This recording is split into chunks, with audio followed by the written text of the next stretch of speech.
LD clerk പരീക്ഷയുടെ ചോദ്യപേപ്പർ ചോർന്നതായി ആരോപണം. പരീക്ഷയ്ക്ക് മുൻപേ ചോദ്യപേപ്പർ വെബ്സൈറ്റിൽ വന്നു എന്നാണ് ആരോപണം. വയനാട്, എറണാകുളം ജില്ലയിലേക്കുള്ള LD ക്ലർക്ക് ചോദ്യപേപ്പറാണ് വെബ്സൈറ്റിൽ പ്രത്യക്ഷപ്പെട്ടത്.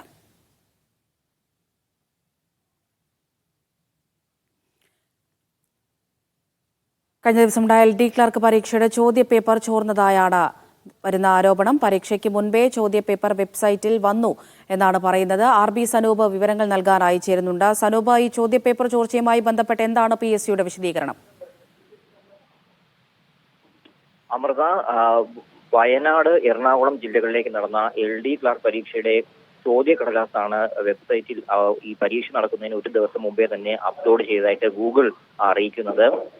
കഴിഞ്ഞ മിനിയാന്നായിരുന്നു ഈ പരീക്ഷ നടന്നത്. പക്ഷെ ഇന്നലെ ഇതിന്റെ കടലാസിന്റെ ഉത്തരം സൈറ്റിൽ പരിശോധിച്ചപ്പോഴാണ് ഇതിന്റെ ബുക്ക്ലെറ്റ് നമ്പർ 133/2024 എന്ന ക്വസ്റ്റ്യൻ ബുക്ക്ലെറ്റ് അതേപടി PSCയുടെ തന്നെ വെബ്സൈറ്റിൽ അപ്ലോഡ് ചെയ്തതായിട്ട് കാണിക്കുന്നത്.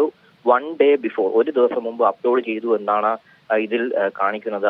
അതുകൊണ്ട് തന്നെയാണ് ചോദ്യക്കടലാസ് ചോർന്നു എന്നുള്ളൊരു സംശയം ഉയർന്നു വന്നത്. 100 ചോദ്യങ്ങൾ അടങ്ങിയ ഈ ബുക്ക്ലെറ്റ്, A സീരീസിലുള്ള ബുക്ക്ലെറ്റ് ആയിരുന്നു ചോർന്നത്. നിലവിൽ ഇപ്പോൾ PSC അറിയിക്കുന്നത് ചോദ്യക്കടലാസ് ഒന്നും തന്നെ ചോർന്നിട്ടില്ല. എന്നാൽ സാങ്കേതികപരമായിട്ട് ഗൂഗിളിന് എന്തെങ്കിലും തെറ്റുപറ്റിയതാണോ തുടങ്ങിയ കാര്യങ്ങൾ പരിശോധിച്ചു വരികയെന്നാണ് PSC അറിയിച്ചിട്ടുള്ളത്.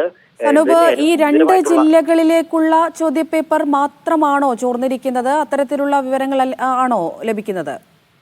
അമൃത, ഒരൊറ്റ ബുക്ക്ലെറ്റ്, അതായത് 133/2024 M സീരീസ്, അതിൽ A സീരീസിലുള്ള ഒരൊറ്റ ബുക്ക്ലെറ്റ് മാത്രമാണ് PSCയുടെ തന്നെ സൈറ്റിൽ അപ്ലോഡ് ചെയ്തിരിക്കുന്നത്. ഈ 133/2024 M എന്ന നമ്പർ അടിച്ചു കൊടുത്താൽ ഇപ്പോഴും ഇതേ പേപ്പർ വെബ്സൈറ്റിൽ നമുക്ക് കാണാൻ സാധിക്കുന്നതാണ്. PSCയുടെ തന്നെ ലോഗോ ഉള്ള, PSCയുടെ തന്നെ അതേപോലെ മാതൃകയിലുള്ള വെബ്സൈറ്റ് തന്നെയാണിത്. അതുകൊണ്ട് തന്നെ ഇത് വ്യാജമായിട്ട് നിർമ്മിച്ച വെബ്സൈറ്റ് ആണോ, അതല്ല ഗൂഗിളിന് എന്തെങ്കിലും തെറ്റുപറ്റിയതാണോ തുടങ്ങിയ കാര്യങ്ങളൊക്കെ ഇപ്പോൾ PSC സാങ്കേതികമായിട്ട് തന്നെ പരിശോധിച്ചു വരികയാണ്. വിശദമായിട്ടുള്ള ഒരു വാർത്താക്കുറിപ്പിലൂടെ കാര്യങ്ങൾ വ്യക്തമാക്കുമെന്നാണ് നിലവിൽ ഇപ്പോൾ PSC അറിയിച്ചിട്ടുള്ളത്. ചോദ്യക്കടലാസ് ചോർന്നിട്ടില്ല എന്നുള്ള വാദത്തിൽ ഉറച്ചു നിൽക്കുകയാണ് അവര്. കാരണം പരീക്ഷ കഴിഞ്ഞതിന് ശേഷം മാത്രമാണ് ഈ ഉത്തരക്കടലാസും അതിനുശേഷം ചോദ്യക്കടലാസും അപ്ലോഡ് ചെയ്തു എന്നുള്ള ഒരു വിശദീകരണമാണ് നിലവിൽ ഇപ്പോൾ PSC നൽകുന്നത്. എന്തായാലും ഈ ചോദ്യക്കടലാസ് ആർക്കെങ്കിലും കിട്ടിയിട്ടുണ്ടോ, അവരും ഈ പരീക്ഷ എഴുതിയിട്ടുണ്ടോ തുടങ്ങിയ കാര്യങ്ങളൊക്കെ അന്വേഷണം വേണമെന്നൊരു ആവശ്യം ഉയർന്നിട്ടുണ്ട്. ഗുരുതരമായിട്ടുള്ള വിഷയമായിട്ട് തന്നെയാണ് ഇപ്പോൾ ഉദ്യോഗാർത്ഥികളും ഇത് ഉയർത്തിക്കാട്ടിയിട്ടുള്ളത്. അമൃത.